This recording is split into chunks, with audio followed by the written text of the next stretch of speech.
प्रवेश के नियम, गृह प्रवेश के मुहूर्त और गृह प्रवेश करने से पहले कुछ बातों का ध्यान हमें अवश्य रखना चाहिए। आप में से बहुत सारे लोगों के प्रश्न हैं, क्या हम गृह प्रवेश के बाद पहला त्योहार जो होली का होता है, होलिका दहन, ये मनाना चाहिए अथवा नहीं, ये हमारे लिए शुभ है अथवा अशुभ है।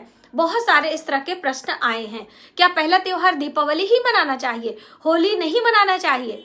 और गृह प्रवेश किस महीने में करना हमारे लिए, हमारे परिवार के लिए बेहद शुभकारी होता है? और सबसे अहम बात कि मार्च के महीने में गृह प्रवेश का कौन सा शुभ मुहूर्त है। इस तरह की बहुत सारी बातें इस वीडियो में हम आपके साथ शेयर करने वाले हैं। नमस्कार, वेलकम टू माय चैनल। मैं हूं मनीषा। दोस्तों, गृह प्रवेश बहुत ही शुभ मुहूर्त में करना चाहिए और अपने राशि के अनुसार, लग्न के अनुसार और आपका घर का मुख किस दिशा में है, बहुत सारी बातों का ध्यान रखते हुए हमें गृह प्रवेश किसी योग्य विद्वान पंडित पुरोहित से निकलवाना चाहिए। उसके बाद शुभ मुहूर्त में गृह प्रवेश करना चाहिए। देखिए, गृह प्रवेश के बहुत नियम हैं। हम गृह प्रवेश शुभ मुहूर्त में, शुभ तिथियों में करते हैं तो हमारी आने वाली जो 7 पीढ़ियां होती हैं, आने वाली जो जनरेशन होती है, वो सुखपूर्वक उस घर में राज करती हैं। इसलिए बहुत ही सोच विचार करने के बाद आपको गृह प्रवेश करना चाहिए। हमारे पुराणों में, जैसे कि मत्स्य पुराण है, अग्नि पुराण है, इनमें गृह प्रवेश के कुछ नियम बताए गए हैं। तो उन नियमों को ध्यान में रखते हुए भी आपको मुहूर्त निकलवाना चाहिए। सबसे अहम बात कि आपको खर मास में कभी भी गृह प्रवेश नहीं करना चाहिए। शुक्र अस्त हो, गुरु अस्त हो, इस समय भी हमें गृह प्रवेश नहीं करना चाहिए। कितना भी शुभ मुहूर्त हो, उस समय यदि राहु काल आ रहा है, जैसे कि हर दिन एक समय होता है निश्चित, जो कि राहु काल होते हैं, सूर्य के उदय के अनुसार वो गणना की जाती है। तो आप इस बात का भी ध्यान रखें। मुहूर्त में तो आप कर रहे हैं, लेकिन यदि राहु काल है तो थोड़ा सा इंतजार कर लें, उसके बाद आपको गृह प्रवेश करना चाहिए। गृह प्रवेश में आपको पुरानी चीजें, जैसे कि आप पूजन अर्चन कर चुके हैं, उसके बाद सबसे पहले जैसे कि पुराना फर्नीचर है, आपकी पुरानी अलमीरा है, लोहे की वस्तुएं हैं, ये सारी चीजें घर में प्रवेश नहीं करवानी चाहिए। सबसे पहले तुलसी का पौधा, भगवान गणेश की प्रतिमा, जल से भरा कलश जो कि आपने अपने पूजन में उसे रखा है, वरुण देवता, वहां पे अन्य देवी देवताओं की पूजा, श्री कलश होता है, वो आप प्रवेश कर सकते हैं। या फिर आप दीप कलश, जो चौमुखा दीपक लगा के कलश बनाया जाता है, वो भी आप लेके प्रवेश करते हैं। कहने का अर्थ है कि हम बहुत सारी बातों का ध्यान रखते हुए यदि गृह प्रवेश करते हैं, तभी हम उस नए घर में, नूतन घर में सुखपूर्वक राज कर पाते हैं। वरना आपने देखा होगा, जैसे ही गृह प्रवेश किया, वैसे ही जो घर का मेन मुखिया होता है, उसके स्वास्थ्य पर सीधा प्रभाव पड़ता है। तो आप इस बात का ध्यान रखें। अब देखिए, पूरे 12 महीने में जो 4 महीना होता है, जैसे हिंदी महीने से हम आपको बताएंगे, इन 4 महीनों में गृह प्रवेश करना बेहद शुभकारी बताया गया है। और कुछ महीने वर्जित भी हैं, जिसपे डिटेल में वीडियो मैंने आपको ऑलरेडी दी है। कई वीडियो मैंने गृह प्रवेश पे इसीलिए आपको दिया है। आप सबके बहुत सारे प्रश्न आते हैं। तो देखिए, माघ मास में और फाल्गुन मास में गृह प्रवेश करना बेहद शुभकारी बताया गया है। अर्थ लाभे प्रथमे च प्रवेशे पुत्रार्थ, यानी कि जब हम माघ मास में गृह प्रवेश करते हैं, शुभ मुहूर्त में, महीने की बात हम कर रहे हैं, उसके साथ में आपको मुहूर्त भी निकलवाना है। इस महीने में यदि हम गृह प्रवेश करते हैं तो हमारे धन का लाभ होता है, धान्य का, यानी कि अन्न धन की कभी कमी नहीं होती है, पुत्र पौत्र संतान की भी वृद्धि होती है उस नए मकान में। फाल्गुन का महीना भी बेहद शुभकारी होता है। पूरे वर्ष में ये जो आपका माघ और फाल्गुन का महीना है, बहुत ही उत्तम है हर प्रकार से। तो इस महीने आप कर सकते हैं, लेकिन मुहूर्त भी आगे हम आपको बताने वाले हैं इस मार्च के महीने में। और चैत्र मास में जो नवरात्रि आती है, जैसे कि बहुत सारे लोग कहते हैं कि मैम हम शिवरात्रि पर, नवरात्रि पर गृह प्रवेश करें कि ना करें। तो देखिए, शिवरात्रि या नवरात्रि की हम बात कर लें तो ये नवरात्रि चैत्र के महीने में आती है। तो चैत्र के महीने में हमें गृह प्रवेश कदापि नहीं करना चाहिए, ये हमारे लिए शुभ नहीं है। नवरात्र के महीने में दुर्गा माँ की पूजा की जाती है, दुर्गा अष्टमी की महिमा होती है ना कि गृह प्रवेश के लिए। तो चैत्र के महीने में तो कदापि आपको गृह प्रवेश नहीं करना चाहिए। ठीक है। अब उसी प्रकार से जो महाशिवरात्रि पर्व है उस दिन भी हमें गृह प्रवेश नहीं करना चाहिए, क्योंकि ये चतुर्दशी तिथि भी है, उसके दूसरे दिन अगले दिन अमावस्या भी लग जा रही है, तो आपको इस बात का ध्यान रखना है।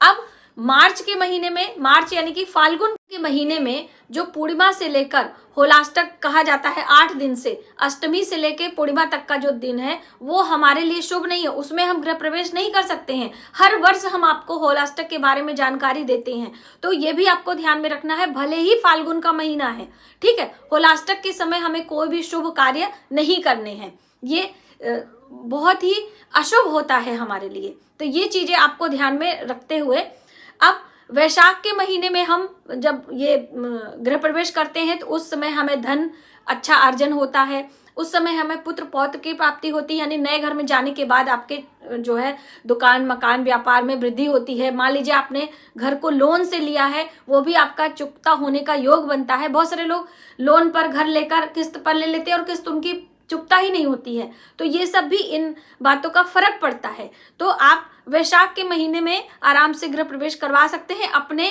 लग्न और राशि के अनुसार। साथ ही दोस्तों आपको जेठ के महीने में भी गृह प्रवेश कर लेना चाहिए, गृह प्रवेश के लिए बहुत ही अच्छा होता है। पूरे 12 महीने में कब कब गृह प्रवेश करना है वो भी मैंने आपको बताया हुआ है। तो ये कुछ विशेष शुभ महीने थे, तो मैंने सोचा मैं आपको अवगत करा दूं। देखिए 4 लग्न ऐसे हैं जिन लग्नों में यदि हम प्रवेश करते हैं, गृह प्रवेश करते हैं, नए घर में जाते हैं, तो वो हमारे लिए शुभ बताए गए हैं। सबसे पहले तो सिंह लग्न है, जैसे कि सिंह लग्न में हम दीपावली की पूजा करते हैं ना, स्थिर लग्न माना जाता है, माँ लक्ष्मी का जो है प्रवेश होता है। तो आप सिंह लग्न में यदि प्रवेश करते हैं तो आपके लिए बहुत ही शुभ है। दूसरा वृष लग्न, वृष लग्न में भी बहुत ही शुभ माना जाता है नए घर में नूतन गृह प्रवेश के लिए। और तीसरा है वृश्चिक लग्न, वृश्चिक लग्न में भी आप नूतन गृह प्रवेश कर सकते हैं। ये छोटी छोटी बातें होती हैं दोस्तों, थोड़ा सा हमें जानकारी रखना होता है, वरना आपके जो इधर उधर के झोला छाप पंडित होते हैं वो आपको भ्रमित कर सकते हैं और आपके धन भी जाएंगे और आने वाली पीढ़ियां आपका सुखपूर्वक उस नए मकान में रह भी नहीं पाती हैं। बहुत तरह की परेशानी आती है, बहुत सारे पैसे खर्च आपके हो जाते हैं बीमारियों में। तो इन सब से बचने के लिए आपको थोड़ी सी जानकारी रखनी चाहिए। अब देखिए इस तरह से आपको इन बातों का ध्यान रख लिया। अब आपने गुरु अस्त, शुक्र अस्त के बारे में मैंने बताया, राहु काल या फिर भद्रा में, जैसे कि रक्षाबंधन पर आपने देखा होगा भद्रा के बारे में, या फिर जो फाल्गुन मास की पूर्णिमा होती है उसमें भी भद्रा का विशेष ध्यान रखा जाता है। इसी तरह से गृह प्रवेश में भी भद्रा का ध्यान रखा जाता है। तो भद्रा में भी आपको गृह प्रवेश नहीं करना है। अब मान लीजिए आपने सारी तैयारी कर ली है, अब उनमें हम क्या चीज पहले प्रवेश कराएं, ज्यादातर मन में भाव रहता है। तो देखिए जो चूल्हे पे हम भोजन पकाते हैं उसका सबसे ज्यादा महत्व है। तो कई लोगों ने पूछा था हम पुराना चूल्हा ले जाएं, तो देखिए हो सके तो मिट्टी के चूल्हे मार्केट में मिलते हैं, आप नीचे कुछ लकड़ी वगैरह बेस लगाकर मिट्टी के चूल्हे पर बस दूध बॉयल कर ले, अग्नि को वहां पे पूजन कर ले, आपका गृह प्रवेश वहां पे हो जाता है। बाकी जो भंडारा वगैरह आप करवा रहे हैं वो एक अलग बात है। ब्राह्मण भोजन, कन्या भोजन, गऊ के लिए ग्रास, हमारे पितरों के लिए ग्रास, आप पंछियों के लिए, यानी 5 अलग अलग जगह पे आपको ग्रास निकालने के बाद ही स्वयं भोजन आदि सभी आपके जो मित्र गण हैं उनको कराने के बाद स्वयं भोजन करना चाहिए। अब देखिए पति पत्नी जो होते हैं वो साथ में गृह प्रवेश करते हैं, नए वस्त्र धारण करते हैं, पंडित पुरोहित मंत्रों का उच्चारण करते हैं, जो हमारी परिवार के लोग होते हैं, सुहागन स्त्रियां, कन्याएं, ये सारी गीत गायन करते हुए हम गृह प्रवेश करते हैं पूजन के बाद कलश लेकर। तो देखिए जो पति पत्नी हैं वो पत्नियां बायां पैर अंदर रखेंगी और जो पति होते हैं वो दाहिना पैर रखेंगी। वैसे लोग अक्सर आपने देखा होगा कि दाहिने पैर से सब काम होता है, नहीं, पत्नियों का वामांग यानी कि बायां अंग शुभ माना जाता है। इसलिए गृह प्रवेश चाहे हम बात कर ले वधू का प्रवेश होता है तो भी बाएं पैर से, और जो हमारी ये गृह प्रवेश होती उसमें भी बाएं पैर से कलश को अंदर करते हुए आपको प्रवेश करना चाहिए। तो ये छोटी सी बात थी, बहुत ज्यादा इसमें आप परेशान ना हो, डिटेल में वीडियो चैनल पर है तो वो भी आप देख सकते हैं। अब देखिए कई लोग ये कहते हैं कि जो हम जल से भरा कलश ले जाएंगे वो कहाँ रखेंगे, तो अपने घर के पूजा मंदिर में आप वो जल से भरा कलश रख लीजिए। पूजा मंदिर आपका ईशान कोण में है या फिर उत्तर दिशा में, जहां भी है आपको जल से भरा कलश वहां पे रखना है। एक बात का ध्यान रखें, नए घर में पुरानी झाड़ू या पुरानी चीजें आप बाद में ले जाएं, जब वहां पे ब्राह्मण भोज वगैरह हो जाए। आपने कलश, तुलसी या फिर आपने भगवान गणेश की प्रतिमा, देवी देवताओं की प्रतिमा वहां पर निवास कर लें। उसके बाद अपनी सारी पुरानी चीजें वहां पे जाके सजा सकते हैं। नए घर में नई चीजों का ही विशेष महत्व होता है। बहुत सारी बातें हैं दोस्तों, एक ही वीडियो में कंप्लीट करना थोड़ा असंभव है, लेकिन कुछ कुछ विशेष जानकारी मैंने आपको देने का प्रयास किया है। अब आइए फटाफट से जान लेते हैं मार्च के महीने में हमें कब गृह प्रवेश करना है, कौन सा शुभ मुहूर्त है। ये आपको मैं मोटा मोटी बता रही हूँ, इस पर आप अपने लग्न और राशि के अनुसार भी विचार इसको लेते हुए करवाइएगा। तो पहला मुहूर्त है मार्च के महीने में 15 मार्च वर्ष 2024 को है, जो कि दिन पड़ रहा है शुक्रवार को। और तिथि की हम बात करें तो षष्ठी तिथि हो रही है। और नक्षत्र हम इस दिन अगर देखते हैं तो कृतिका नक्षत्र और रोहिणी नक्षत्र हमें मिल रहा है।